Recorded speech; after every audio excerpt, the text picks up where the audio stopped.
masih ada harapan, masih ada jawaban. Dia masih sanggup. Shalom saudara-saudaraku yang kekasih di dalam Yesus Kristus. Kita membaca firman Tuhan Ratapan pasal 3 ayat 22 sampai 25. Tak berkesudahan kasih setia Tuhan, tak habis-habisnya rahmat-Nya. Selalu baru tiap pagi, besar kesetiaan-Mu. Tuhan adalah bagianku, kata jiwaku. Oleh sebab itu aku berharap kepada-Nya. Tuhan adalah baik bagi orang yang berharap kepada-Nya, bagi jiwa yang mencari Dia. Saudaraku kekasih, tema firman Tuhan, masih ada harapan. Saudaraku, ada satu kalimat motivasi yang mungkin pernah kita baca, yakni selalu ada harapan bagi mereka yang selalu berdoa. Selalu ada jalan bagi mereka yang meminta. Atau ada ayat firman Tuhan yang saat ini saya pilih dari Yeremia 31 ayat 7a. Masih ada harapan untuk hari depan. Demikianlah firman Tuhan. Atau ayat-ayat firman Tuhan yang lainnya. Dan saya pikir firman Tuhan itu selalu memberi kita harapan-harapan baru. Firman Tuhan itu selalu memberi motivasi yang luar biasa untuk hidup kita. Kalimat-kalimat ini memberi semangat baru bagi kita. Nah, saudaraku yang kasih, kadangkala pergumulan, penderitaan membuat kita kehilangan harapan. Seolah-olah tidak ada lagi yang bisa kita lakukan. Tidak ada lagi jalan keluar. Orang percaya kemudian berhenti berdoa, berhenti berusaha, dan kemudian menjadi kecewa, putus asa, dan lain-lain sebagainya. Saudaraku yang kekasih, sepanjang kita diberi kesempatan untuk hidup, sepanjang itu juga masih ada harapan untuk kita. Nah, saudaraku, kepada siapa kita harus menaruh harapan-harapan hidup kita? Tentu pada Tuhan, bukan kepada manusia. Yeremia 17 ayat 7 berkata, diberkatilah orang yang mengandalkan Tuhan, yang menaruh harapannya pada Tuhan. Nah, hal ini menjadi dasar dan pegangan yang kuat bagi Nabi Yeremia untuk tetap berpengharapan pada Tuhan, sekalipun sedang meratap karena penderitaan. Nah, saudaraku yang kekasih, Yeremia menulis kitab ratapan yang berisi syair-syair yang meratapi jatuhnya Yerusalem ke tangan bangsa Babel dan masa kehancuran serta hidup dalam masa-masa pembuangan.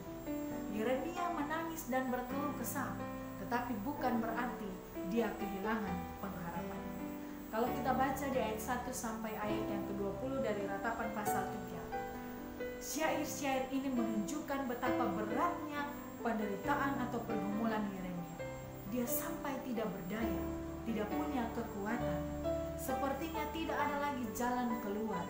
Dia panggil-panggil dan berteriak nama Tuhan, tetapi Tuhan tidak mendengar doanya. Tidak ada lagi kesejahteraan, tidak ada lagi kebahagiaan, tidak ada lagi kemasyuran. Yang ada hanyalah kesengsaraan.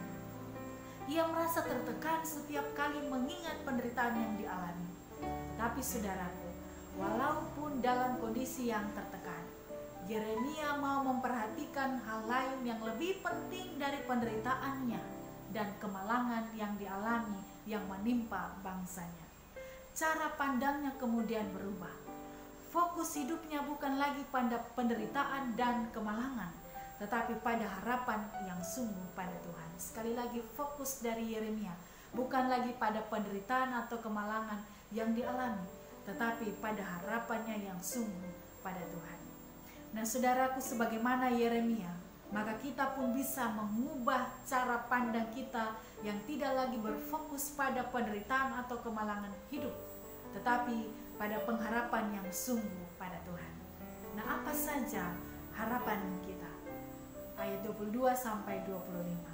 Bahwa kasih Tuhan itu tak berkesudahan.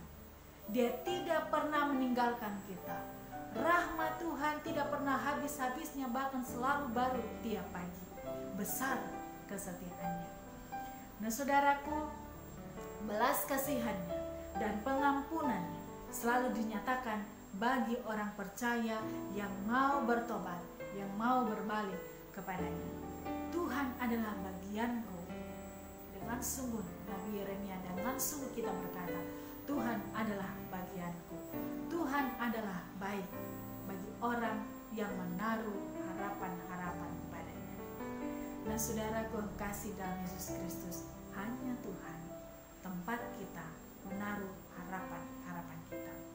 Saudaraku, jika saat ini kita mulai mengeluh dengan hidup ini, kita mulai putus asa dengan pergumulan hidup kita mulai kecewa, sepertinya tidak ada jalan keluar, sepertinya Tuhan tidak mendengar doa-doa kita, curahkanlah kegelisahanmu di hadapan Tuhan. Curahkanlah isi hatimu bagaikan air di hadapan Tuhan. Ratapan 2 ayat 19a. Dan selalu ingat saudaraku, bahwa masih ada harapan bagi setiap orang yang mau mengandalkan Tuhan. Jika kita tahu tempat dan cara yang tepat untuk menyampaikan kegelisahan pergumulan hidup kita tidak akan kehilangan pengharapan. Kita justru bisa menyatakannya lewat pujian sebagaimana Nabi Yeremia. Kasih setia Tuhan tidak berkesudahan, tak habis-habisnya rahmatnya, bahkan selalu baru tiap pagi. Tuhan adalah baik, Tuhan adalah bagianku. Kita tidak akan kehilangan pengharapan. Kita bisa menyatakannya lewat ucapan syukur kepada Tuhan, karena sungguh hanya Dialah satu-satunya tempat kita menaruh harapan-harapan kita. Tuhan memberi kita kekuatan, Tuhan memberi kita pengharapan, sehingga pergumulan apapun kita akan tetap kuat. Ubah cara pandang kita, fokus kita tidak ada lagi pada penderitaan atau kemalangan hidup, tetapi pengharapan hanya kepada Tuhan. Masih ada harapan. Tuhan memberkati kita sekalian. Amin. Masih ada harapan, masih ada jawaban. Dia masih sanggup, Dia masih mampu, Dia masih Tuhan, Dia masih Tuhan.